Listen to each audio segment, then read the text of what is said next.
महाराज जी, आपके चरणों में सादर नमन। महाराज जी, शास्त्रीय पद्धति से मंत्र उच्चारण कैसे किया जाता है? क्या सत्संग में बताए सभी मंत्रों का जप शास्त्रीय पद्धति से करना होता है? मंत्र वही जो गुरु देता है, ध्यान रखना।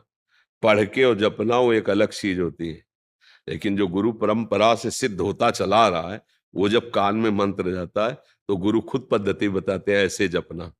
शास्त्रीय पद्धति से ऐसे लेके सिद्ध करना बहुत कठिन बात है। जो गुरु आचार्य परंपरा से मंत्र आता है वो सिद्ध मंत्र आता है, अमुक अमुक अमुक अमुक अमुक अमुक, वो सब सिद्धों के द्वारा है ना। उसका साक्षात्कार किए हुए महापुरुषों से जब मिलता है, फिर हमको तो थोड़ा सब, जैसे चिंगारी है, थोड़ा पूछ रखो, वो आग ज्वाला बन गई। अब चिंगारी पैदा करने के लिए अरण्य मंथन करना, तो ये जो मंत्र है सब सच्चिदानंद में, पर गुरु प्रदत्त मंत्र। जब आप निष्ठा से भगवत मार्ग में चलोगे तो सबसे पहले भगवान की कृपा होगी कि गुरु मिल जाएंगे। देखो, ध्रुव जी ने, जब उनकी माता ने खींच के, जा, अगर तुझे सिंहासन पर माँ पिता की गोद में बैठना है तो तपस्या कर और वरदान मांग। सुरुचि के गर्भ का बालक में, तू सुनीति के गर्भ से पैदा हुआ है, ध्रुव जी से कहा, भी माता के गर्भ, ऐसा नहीं। वो गए और माता जी बोले, माता जी इनका ठीक है, क्योंकि मुझे महाराज अब दासी भाव से भी नहीं देख रहे हैं, यद्यप बड़ी महारानी वही है और सुरुचि नवीन। तो उन्होंने कहा, महाराज जब ऐसा है तो उसका कहना भी ठीक है, बेटा यदि वास्तविक तुम पद प्राप्त करना चाहते हो तो भगवान की आराधना करो, ये सत्य वचन है, भगवान जो चाहोगे दे देंगे। चल पड़े 5 वर्ष के बालक, तो गुरु ना ढूंढना पड़ा, ना बुलाना पड़ा, ना चिंतन करना पड़ा। नगर से निकलते ही नारद जी मिल गए। कहाँ कहाँ ध्रुव, कहाँ जा रहे हो? बोले, महाराज आपको पता होगा कि ऐसी ऐसी घटना घटी और अब मैं जाकर भगवान को रिझाऊंगा। तो उनका, अभी चलते हैं, महाराज उत्तानपाद को आदेश करते हैं, अभी वो राज तिलक कर देंगे युवराज पद पे तुम्हारा, नहीं जाने की जरूरत। ध्रुव ने सोचा, अभी कदम बढ़ाया तो युवराज पद मिलने की बात आ गई, अब तो रुकेंगे ही नहीं महाराज, अब तो निश्चित भजन कर ले जाएंगे। तो बोले, वहां बहुत सिंह है, सर्प है, बिच्छू है, भय और प्रलोभन। उनका, महाराज क्षत्रिय कुल में जन्म हुआ है, एक बार कदम बढ़ा दिया तो पीछे हटाएंगे नहीं, चाहे मृत्यु क्यों ना आ जाए। चेला पक्का, गुरुमंत्र उसी समय दे दिया, मांगना नहीं पड़ा, द्वादशाक्षर मंत्र गुरुमंत्र दिया और बोले जा। 6 महीने में भगवत साक्षात्कार कर लिया, क्योंकि सिद्ध मंत्र गुरु प्रदत्त है ना, बहुत जल्दी। तो मुझे लगता है गुरु का वर्ण करके उनके द्वारा दिए हुए मंत्र से फिर हमारा काम बहुत जल्दी बन जाए। मंत्र मूलम गुरु वाक्यम, गुरु के वचनों से निकला हुआ मंत्र। महाराज जी, आपने सत्संग में कृष्णाय वासुदेवाय वाला मंत्र बताया था, उसको किस विधि से जपा जाए फिर? ये तो प्रार्थना पुकार है, उसका जप का मतलब थोड़ी है। पुकार कैसी विधि से किया जाता है? आर्त भाव से। 20,000 राजाओं को बलि देने के लिए बंद किए हुए जरासंध, और समय नजदीक आ रहा है, पशुओं की तरह बलि दे देगा 20,000 राजाओं को। अब उनको एक ही बात केवल पता है कि भगवान बचा सकते हैं। तो किसी एक आदमी को सबने प्रार्थना करके कहा, द्वारिका में जाके एक बार भगवान से मेरी प्रार्थना कर दो। और वो आर्त भाव से सब यही पुकार रहे हैं, कृष्णाय वासुदेवाय हरये परमात्मने प्रणत क्लेश नाशाय। इसमें प्रधानता हृदय के आर्त भाव की, हे नाथ, हे कृष्ण, हे करुणामय, आप अपने शरणागतों के दुख को निवारण। भगवान गए, फेंक दिया, चिरवाक फेंक दिया जरासंध को और सब राजाओं को मुक्त करवाया। ले, तो ये मंत्र जो है दुख निवृत्ति के लिए सिद्ध मंत्र है, पर थोड़ा जैसे शौच आदि से अपवित्र, ऐसा मंत्र, ये वैदिक मंत्र ही तो है ना, तो थोड़ा पवित्र होके, पर इसमें प्रधानता आर्त भाव की है कि अब आपके सिवा कोई हमारा नहीं जो दुख निवारण कर सके, और अंदर से बड़ा चमत्कारिक है, ये भी बात समझ लो।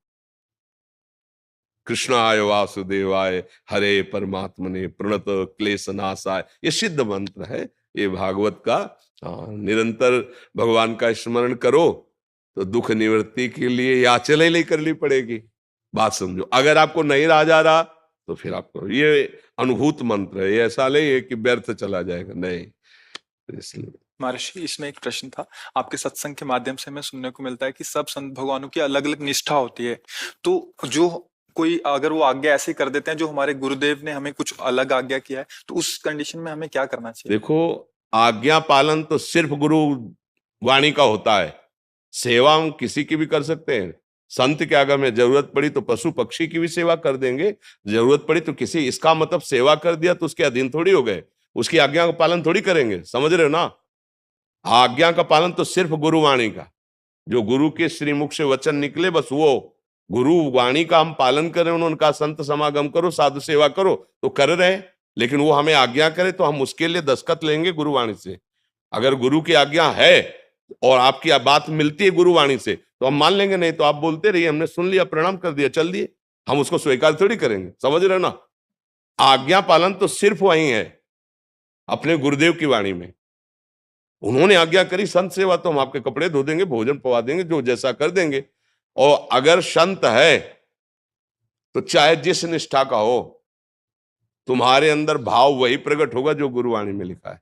संत की ही वाणी तुमको वहां प्रकाशित करके वहां पहुंचा देगी जो गुरु कह रहे हैं। आप देख लो, हमने तो देखा है अन्य उपासना वाले महापुरुषों के जब समीप गए, उनके चरणों में पड़े, तो हमारे इष्ट की भक्ति बढ़ी है, हमारे गुरु चरणों में प्रेम बढ़ा है। ऐसा नहीं हुआ है कि उनके पास जाने से हमारे गुरु चरणों में प्रेम, हमें और गुरु प्रेम बढ़ा है। तो जहां सच्चे संत महापुरुषों की सेवा होती तो इष्ट और गुरुवाणी में प्रेम बढ़ता है। इसीलिए तो आज्ञा करिए कि संतों का समागम करो, साधु सेवा करो। तो इसका मतलब नहीं कि अगर हमारी सिद्धांत पद्धति से विरुद्ध कोई आचरण करे तब तो फिर मानना ही नहीं है ना। हमारी केवल आज्ञा है, भूखा है तो भोजन दे दीजिए, जरूरत है तो शरीर सेवा कर दीजिए, वो भी ढूंढ के नहीं करना।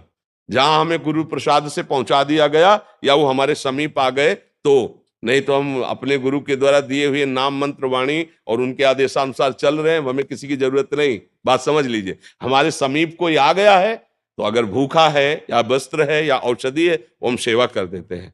और अगर आज्ञा कोई ऐसा करता है जो हमारे सिद्धांत के विपरीत है, हम सुनते ही नहीं। ऐसे सिद्धांत से चला जाता है। हाँ जी, कुछ भक्तों ने आपके श्रीमुख से नाम चाहा। हम तो वृंदावनवासी, राधा उपासी, राधा राधा रटते, राधा वल्लभ श्री हरिवंश रटते। आपको जो गुरुदेव ने नाम दिया है खूब नाम जप करो। ये बात समझ लीजिए कि सब साधन जितने हैं वो सब प्रभु के ही है, पर मन को जीतने का एकमात्र उपाय नाम जप है। जब तक आप नाम जप नहीं करेंगे तब तक मन की मनमानी बंद नहीं कर पाएंगे। आप गा लो घंटा 2 घंटा, जैसे कीर्तन भी करोगे ना, ये राजी रहेगा मन, पर ये मन बस में नहीं होगा। बस में होगा तब। अब देखो इसकी चाल, हलचल मचा देगा। थोड़ा शांत होइए, आंख खोल के या आंख बंद करके मंत्र में या नाम में लगिए, अंदर ही अंदर सुमिरन में आइए। और जहां सुमिरन में आएंगे तो देखना इसकी मार पड़नी शुरू हो जाएगी मन में। मन जलन पैदा कर देगा, भागने लगे, अब फंसा है। और जितना आप अंदर अंदर जप करेंगे उतना ही ये मन निर्मल होता जाएगा, आपके अधीन होता जाएगा। जब मन को परेशानी होती है तो हम लोग मन में तदात्म किए, इसलिए लगता है कि बस नाम जप मत करो और चाहे जो कर लो। ढोलक बज रही, हारमोनियम बज रही, तबला बज रहा, नाच रहे, गा रहे, इसमें मन राजी हो जाएगा। लेकिन शांत बैठकर एकांत में गुरु चरणों को प्रणाम करके और फिर नाम में डूबना, ये बड़ा कठिन काम है। आप देख लो अंदर से, और यही मन को बहुत जल्दी निर्मल करता है। ऐसा नहीं, भगवान नाम कीर्तन, वाणी कीर्तन, ये सब बहुत मंगलमय है, लेकिन मन को अधीन करने के लिए एकमात्र उपाय है ना, अंदर ही अंदर सुमिरन करना, अंदर ही अंदर। तो जो नाम मिला है, जो मंत्र मिला है, खूब अंदर अंदर सुमिरन करो। सुमिरन से अंदर सब ठीक हो जाएगा। बढ़िया अंदर मन प्रसन्न है ना, तो बाहर से चाहे जितनी विपत्ति हो आप आनंदित। और अंदर से मन कलुषित है तो बाहर चाहे जितनी सुख सामग्री हो आपको सुख अनुभव में नहीं आएगा। खूब सुमिरन करो, नाम सुमिरन करो जो गुरुदेव ने दिया है। हम तो वृंदावनवासी, हम तो राधा राधा राधा राधा रटते, राधा वल्लभ श्री हरिवंश रटते। आप लोग देख